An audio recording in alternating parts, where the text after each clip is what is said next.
We're going to spend a lot of time over the next few lessons talking about ATP, or adenosine triphosphate, which is cellular energy. So let's have a look at it. First of all, though, I want to give you a little analogy.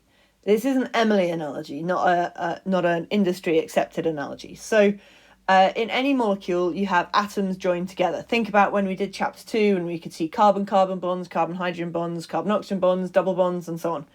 And I think I talked to you then about the idea of those bonds being a bit like tubes of Smarties. And when a bond is formed, the tube is complete and you can stuff it full of Smarties, and those Smarties represent energy. When that bond is broken, the Smarties fall out of the tube, releasing energy. Okay, so when you form bonds, you're putting Smarties away in your tube, you're storing the energy. And when you break the bonds, you're opening up the tube and you're releasing your Smarties all over the place. You're releasing your energy. This is particularly important in the molecule ATP. So this is ATP, and what a spectacular molecule it is. So what we have is this section here, which is, you may recognise, that is ribose, and then this is adenine, and that forms the adenosine. So that's the adenosine bit, or the A, if you like.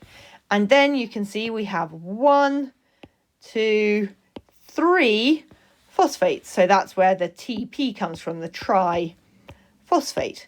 Now, what we have within this setup, as you can see here, is between the phosphates, we have these very high energy bonds. So these are like the supersized Smarties tubes that you get around Christmas with muchos Smarties in them. So when that bond is formed, loads of Smarties, loads of energy is stored. When that bond is broken, loads of energy is released. So let's see how that could. So if you start off with ADP, which there the D stands for di, so that's just the adenosine with the 2 phosphates, and then you add another phosphate, you're storing energy, so you're going from ADP and P to ATP, so you've stored energy. But then if you go the other way, from ATP, to ADP and P, you're breaking that bond, so you're releasing all of those Smarties, you're releasing all of that energy. And throughout the process of respiration, we will mostly turn ADP and P to ATP, but we do actually do a little bit of ATP to ADP and P in that kind of old adage, to make money, you have to spend money. To store Smarties, you have to shell a few along the way. And so that hopefully summarises a little bit about the structure of ATP. You don't need to be able to draw it, you don't even need to be able to spell it, but you do need to know what it is.